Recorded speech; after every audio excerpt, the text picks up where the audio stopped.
Hey there, Aquarius! Welcome new subscribers. My name is Yan at sa ating mga returning tambayers, thank you sa inyong walang sawang love and support for me. At kung hindi nyo pa meron pa po tayong other channel. Link is down below sa ating description box. If interested, just click that link para kayo ay maridirect doon. At araw-araw ay nag-upload din tayo ng collective readings for all signs every day. Yes, you heard it right, every day din po yan. At yun nga, wala tayo ditong gender ha, babae, lalaki, LGBT. Everybody welcome. Pwede rin pong pagpalit-palitin yung mga roles. Bakit? Kasi general reading ito. And at the end of the day, lahat may free will na free yung gamitin anytime, anywhere kung gusto nyo pong i-claim yung mga mensahe at gawin itong guidance or hindi. At yun nga, kung may cross-watchers dito, si Aquarius, welcome ka rin. At kung may Aquarius placement sa kanilang natal/birth chart, welcome din kayo. So let's go ahead and check these messages para sa iyo, Aquarius. Archangel Michael, thank you so much together with the angel guides. Can we get messages right here for Aquarius, please? What does Aquarius needs to know? Can you please show me mga mensahe para kay Aquarius, please? Aquarius.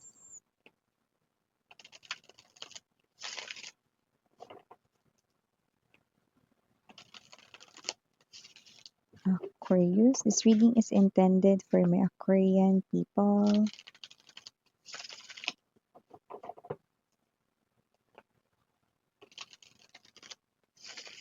Okay. So, let us see what do we have here sa inyong energies. Aquarius. So guys, you do have here the energy of full card. Nandito din Ace of Wands, Death energy, Knight of Cups, Three of Wands, Justice, bottom of the deck, Five of Swords, Nine of Swords, and the Magician.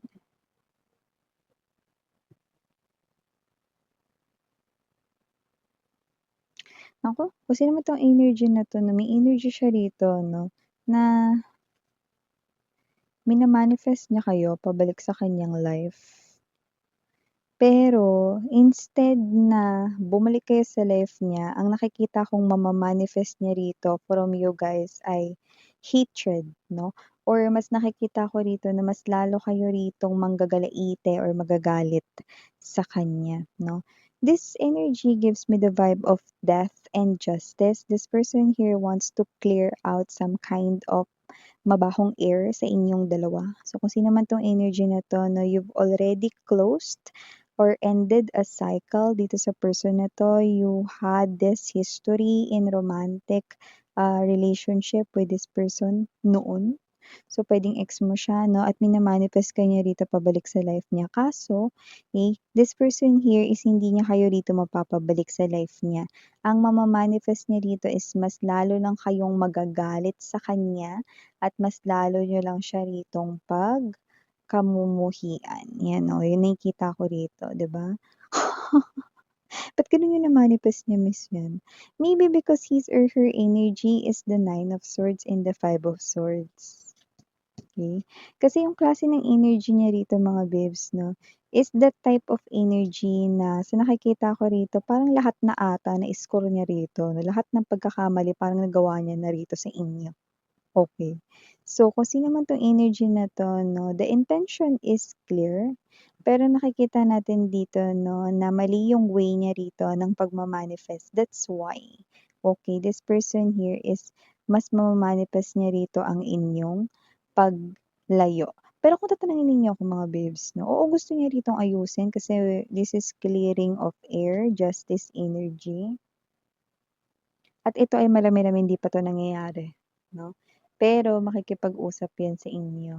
And for some reason makakaramdam ka rito na parang gusto mo siyang ipagtabuyan. Parang gusto mo siyang sigawan, na parang galit na galit ka sa kanya, no, kahit yung iba ang tagal-tagal na nangyari nito, no? Pero yun kasi yung na-manifest niya, 'yan, no, yung nakita ko rito.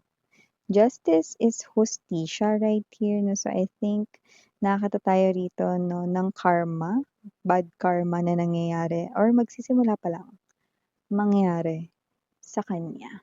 Ayan.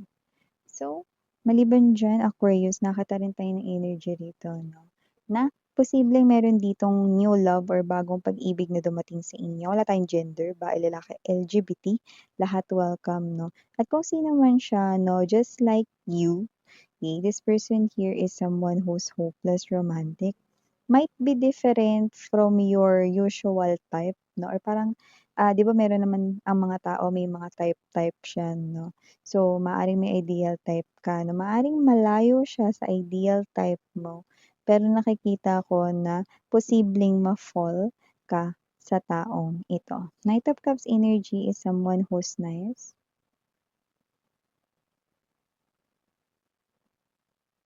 Thoughtful and gentleman 'no, gentlewoman dito 'no. So, wala tayong gender. Kung sino man siya, this person here maaaring ang kanyang love language is gift giving.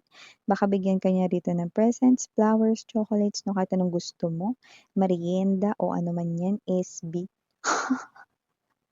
SB. So yun nga 'no, kahit na anong gusto mo rito 'no, yun yung kanyang way. Hindi dahil, materialistic kayo 'no, kundi dahil ganun lang talaga siya, yung parang o-orderan ka niya ng merienda, pagkain 'no, ganun lang talaga siya rito. Maasikaso rin kasi siya 'no. And also nakita rin tayo ng energy rito Aquarius 'no, na possible na meron ditong, energy kung saan parang hindi excited, eh, parang mas nakukuha natin yung energy ng kakabahan kayo, so mangyayari pa lang ito. Meron ditong klase ng situation kung saan kakabahan kayo pero hindi kayo excited. Possible na itong kaba na 'to 'no, ay maaaring related dito 'no, sa bagay na posibleng kinatatakutan mo. Okay. So, wala yung excitement, okay. Hindi ko rin kayo nakikita ritong tatawa mga babes 'no. Pero ito yung klase ng energy na posibleng kakabahan ka kasi kinatatakutan mo ito. Pero with this Justice card right here, Three of Wands, wala daw dapat ditong ipag-alala. Kasi kahit na ito pa yung bagay na para sa sa'yo ay scary, nakikita ko rito 'no, na ito rin yung bagay mga babes na posibleng mag-alis sa'yo ng feeling ng pagkatakot. 'Yan 'no. So, parang yung energy ganito, baka ma-conquer mo yung fear mo, Aquarius. Baka may fear of heights ka tapos biglang yung outing ninyo 'no, eh, sa ano pala, skyline o baka dalhin kayo sa skyscraper na mga gano'n 'no. Eh, may fear of heights kayo 'no, so may mga gano'ng klase ng energy. Parang kakabahan ka pero hindi yung excited ka, yung energy mo yung parang gusto mong mag-back out, umuwi or whatever 'no. Pero maganda rin yang sign 'no, kasi nakikita ko dito na baka possible na ma-conquer mo yung fear mo or hindi mo na yan katakutan ever na. Iba naman na maaaring may mga hindi kayo na-try na food na parang ayaw niyo na i-try kasi sa itsura pa lang parang 'di na maganda yung lasa or whatever 'no. So dito nakikita ko na mababaliktad yun. Possible na baka nga ay, iba pa 'no, yung maging effect nun sa'yo 'no. Sabihin natin 'no, ay first time mo palang makain 'tong ganitong klase ng food. Sa itsura niya mukhang 'di maganda tingnan 'no, pero 'pag kinain mo, hala ang sarap pa pala. May gano'ng klase ng energy. Parang something new, something, hindi ka excited, kakabahan ka pero nakikita ko na magiging beneficial or magiging pabor din 'yan sa'yo, Aquarius 'no. So maliban diyan nakita rin ako ng energy rito na posibleng kung may request man kayong hihilingin sa inyo rito na pinagtatrabahuhan, office, kumpanya or whatever or yung iba baka may negosyo 'no, sa mga kliyente or sa customer kayo hihingi ng pabor, possible na hindi kayo rito mapagbigyan, lalo na kung bago pa lang 'yan na ideya 'no. Pero kung kukuha ka daw, 'yan nakakita tayo ng mga papers dito, research 'no, kung kukuha ka pa, aalamin mo pa yung iba pang mga informations diyaan at ire-relay mo sa mga customers, clients mo or dito sa iyong boss 'no, mas pagbibigyan ka nila sa iyong request. 'Yan 'no. Minsan kasama ba diyan yung leave? Magre-request kasi ako ng leave. Valid ba yung reason mo mga babes, hindi ka ba mamamasyal diyan? 'Yan 'no. So may mga, iba't iba tayong situations diyan 'no, pero kung leave yung nilo-look forward niyo rito at importante naman yung lalakarin ninyo 'no, tingin ko naman ito ay maga-grant 'no, dahil justice is in a right position 'no.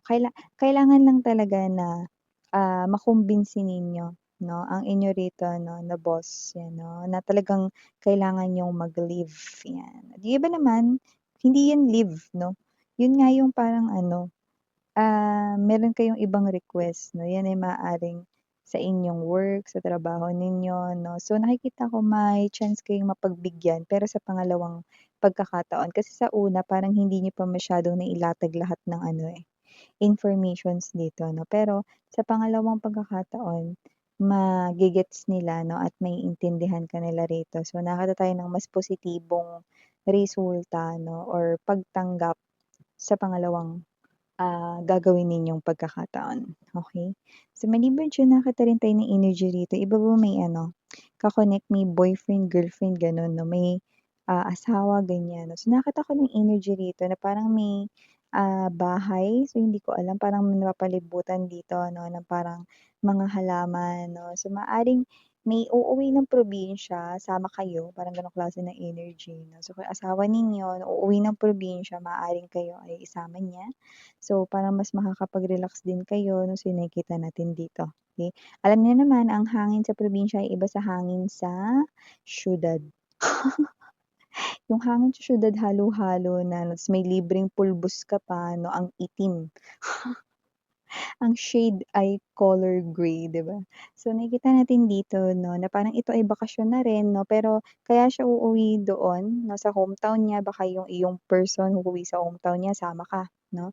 Asawa mo man 'yan or ka-connect mo 'no, 'yan nakikita kita ritong isasama ka niya 'no. Ngayon, maganda rin yung chance kasi nakikita ko rito na makakapag-relax ka and at the same time, okey, um magkasama pa kayo kasi parang hindi talaga bakasyon yung ipupunta niya diyan, parang meron siyang aasikasuhin or meron siyang gagawin, okey? Yun, yung nakikita natin dito. And speaking of pera 'no, bago natin 'to, i-end 'no, dahil meron tayong nakita ritong about money, possible dito 'no, na merong about money na posibleng dapat ay para sa'yo pero baka mapunta sa iba, 'yan 'no. Related 'to sa career, puwedeng naisip mo tapos narinig ng iba tapos akuin niya, sabihin niya kanya galing 'yun 'no, entrometido. Yung mga gano'n, eh, 'no, mga epal. So, nakikita ko rito mga babes 'no, quiet na lang kayo rito sa inyo ritong maiisip 'no, kasi baka sa inyo na dapat yung designation or yung titulo rito, posisyon or whatever 'no, tapos napupunta pa sa iba, iba na ang ginawa is lakihan lang yung tenga nila, 'di ba? So, ito yung mga messages right here for you, Aqua. Thank you so much. Again, I'm your Yana Oni. Sarang heal, love, and light, bubulol. Annyeong.